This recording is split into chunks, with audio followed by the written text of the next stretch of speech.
I've been thinking about you. No. I've been thinking about you. Mostly.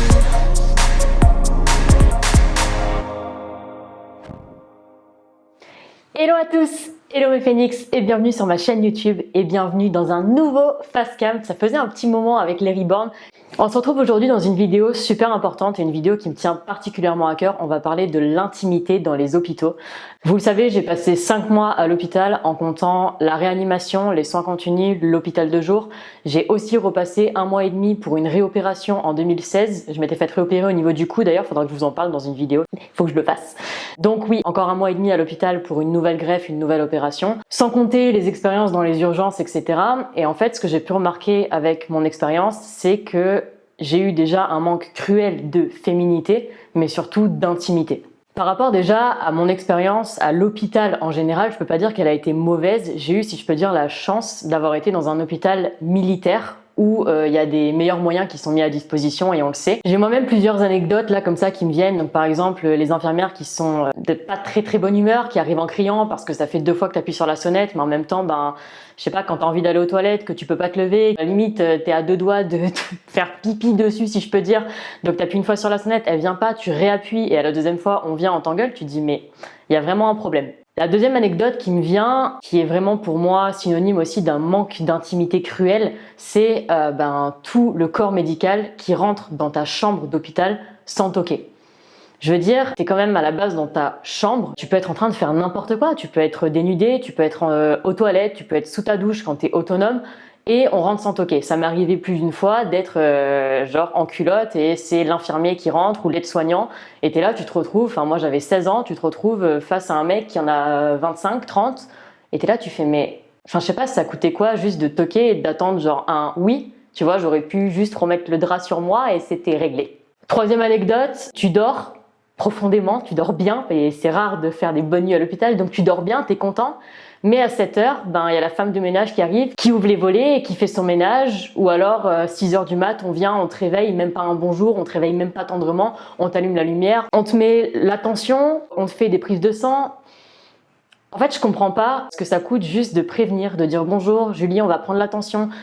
Il est 6 heures du mat, les gars. Je pense que personne ici, hospitalisé ou pas, n'a envie d'être réveillé à 6 heures du mat avec un truc qui te gonfle le bras et une aiguille qui te rentre dans la peau. Là, je parle vraiment de mes anecdotes négatives parce que j'ai aussi des anecdotes positives et fort heureusement. Mais vous allez voir que c'est pas le cas de tout le monde. Ce qui m'arrivait aussi beaucoup, c'était des discussions. Donc déjà, quand j'étais dans le coma, je vous en ai parlé, mais bon, à la limite, tu peux dire les infirmières, elles savent pas trop que t'es consciente et que tu peux entendre. Mais en fait, ça m'est arrivé même en plein jour ou en pleine nuit, les infirmières qui discutent dans le couloir d'hôpital. Toi, tu essaies de trouver le sommeil, genre il est 23h et tu les entends parler. Pareil, le matin, quand on vient de prendre la fameuse tension, tu les entends discuter de ce qu'elles ont fait hier soir. T'es là, tu fais mais... En fait, tu te demandes un peu où t'es et tu te demandes surtout, mais elle est où l'intimité et elle est où le respect, si je peux dire, dans tout ça. Donc ça, c'est toutes les anecdotes qui me viennent comme ça et que je trouve importantes d'aborder parce que, en fait, le truc que j'ai remarqué, c'est qu'il y a très peu de gens qui en parlent. Personnellement, je sais qu'à l'hôpital, j'ai perdu une grosse part de féminité, donc je passais mes journées en culotte, bandée de la tête aux pieds, avec des t-shirts larges, les poils qui repoussent, tu peux pas forcément te raser, tu peux pas te laver tous les jours, t'as les cheveux qui sont sales, t'as tes règles, tu perds vraiment une grosse part de féminité, mais en plus, t'as ce manque d'intimité qui se rajoute à tout ça, et c'est vraiment des épreuves qui sont pas faciles à vivre. Il y a une fois, je me rappelle, ça m'est arrivé, j'étais en culotte avec les bandages qui venaient jusqu'ici, et j'avais pas eu le temps de remettre un t-shirt. J'étais autonome, donc je pouvais me lever, etc.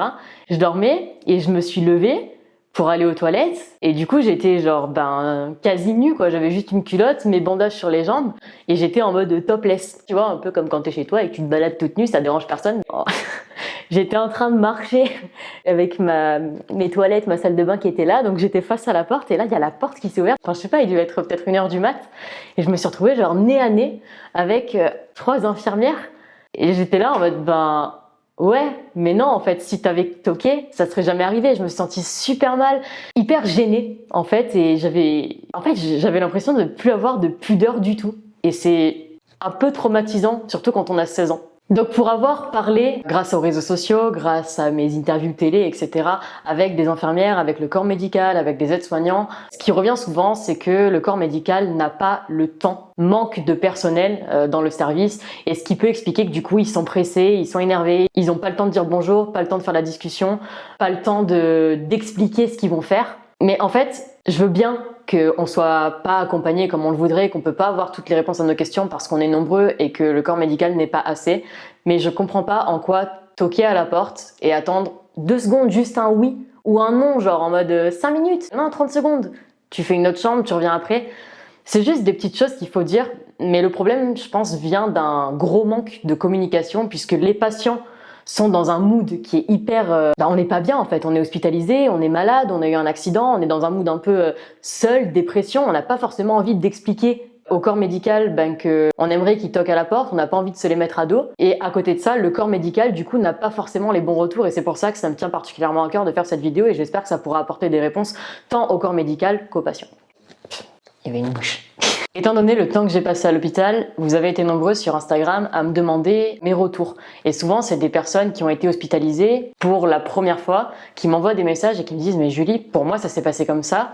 Comment t'as fait toi pendant 5 mois? Comment t'as fait quand t'avais 16 ans? Est-ce que c'était comme ça pour toi aussi? Est-ce que c'est normal ?» Du coup, je me suis forcément dit que j'étais pas la seule à avoir vécu toutes ces petites anecdotes. Et j'ai décidé, comme pour la vidéo de la pilule, de récolter des témoignages pour élargir en fait ce que je dis, pas qu'à mon expérience, mais à l'expérience d'une majorité de personnes. Du coup, je vais vous mettre quelques témoignages ici, peut-être laisser un petit écran noir et laisser défiler, et je vous retrouve juste après.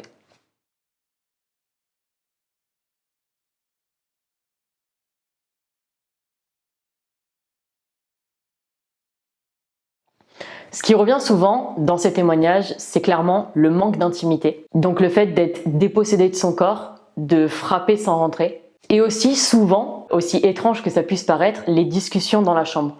En fait, je comprends pas, j'arrive pas à me mettre à la place des infirmières, après c'est pas mon métier, mais j'arrive pas à me dire que tu rentres dans une chambre un peu comme si c'était un lieu de rencontre et que tu racontes devant le patient un peu ta vie avec tes potes. En fait, c'est peut-être parce que j'ai été pendant 5 mois dans un hôpital et que je sais ce que ça fait d'être patient et que la majorité peut-être des infirmiers du corps médical ne savent pas ce que ça fait d'être à leur place. Mais du coup, ce qui est hyper intéressant, c'est que dans ce témoignage, j'ai réussi à récupérer quelques témoignages d'infirmières et d'aides-soignants qui sont passés de l'autre côté. Et elles-mêmes, je vais essayer de retrouver le témoignage et de le mettre par là, elles-mêmes m'ont dit qu'en fait, oui, il y a un manque cruel d'intimité. Genre, c'est leurs collègues qui venaient les soigner. Et elles se sont elles-mêmes rendues compte qu'il y avait un vrai problème de communication, d'intimité et de pudeur. Il y a un truc aussi que moi on m'a dit et que le corps médical dit aux patients, c'est que quand on leur dit, je sais pas, t'es en train de te doucher, elle veut rentrer, tu dis bah non 2 minutes, la réponse qu'on va nous donner souvent c'est ouais ça va j'ai l'habitude, c'est bon je m'en fiche. Ouais vous avez l'habitude, mais nous non, c'est votre travail, mais nous... On était dans notre petit train-train quotidien, il nous est arrivé quelque chose de grave ou de moins grave. Ça peut être une opération du genou, comme ça peut être un accident, comme ça peut être de la chimiothérapie, j'en sais rien. Mais c'est pas quelque chose de naturel de se retrouver dépendant du corps médical. Et je pense que c'est quelque chose qu'il faudrait aborder beaucoup plus. Dans les retours que j'ai eus, ce qui est assez dingue, c'est que pour la plupart des patients, comme je l'ai dit tout à l'heure, vu qu'ils osent pas dire les choses, ils ont l'impression que c'est normal. C'est normal si le corps médical rentre sans frapper, c'est normal si on devient un genre d'objet, qu'on nous dit pas ce qu'on va faire sur notre corps, qu'on nous tourne, qu'on nous retourne, qu'on nous fait la toilette, qu'on a l'impression de redevenir clairement un bébé à l'âge de 40, 50, 16 ans.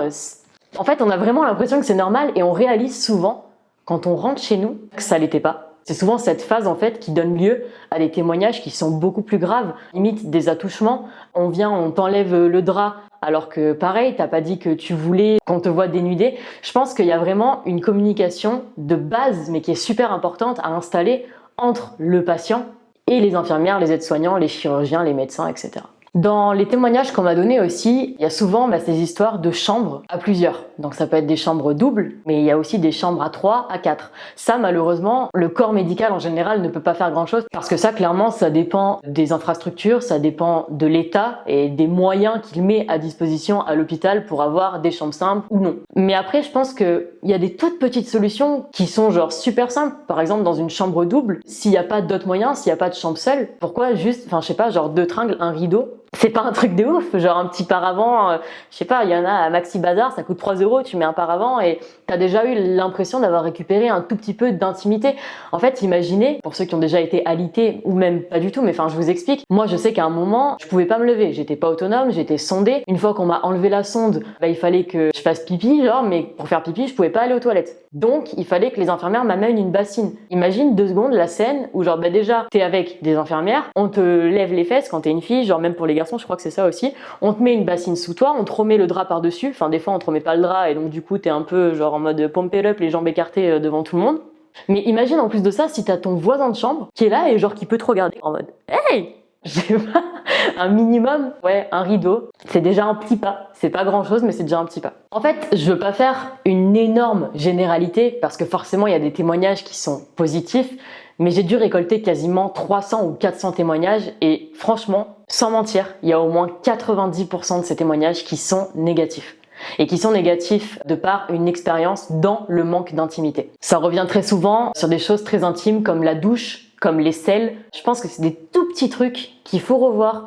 Parler au patient, lui demander juste ce dont il a besoin, respecter en fait l'intimité de celui-ci. Je pense que cette vidéo, elle est très importante. Je pense clairement qu'on ne parle pas assez de tout ça. Il est important d'avancer, il est important d'en parler, autant pour aider les infirmières, les aides-soignantes, les médecins, les chirurgiens, etc. Mais aussi pour mieux aider le patient, déjà en soi, qu'il sache un peu à quoi s'attendre, qu'il y a des différences entre le public et le privé, qu'il y a des différences entre la pédiatrie et le service adulte, que le corps médical manque cruellement de personnel, donc que c'est pas une partie de plaisir tous les jours, mais aussi que du coup, ce genre de témoignage fasse avancer les choses des deux côtés.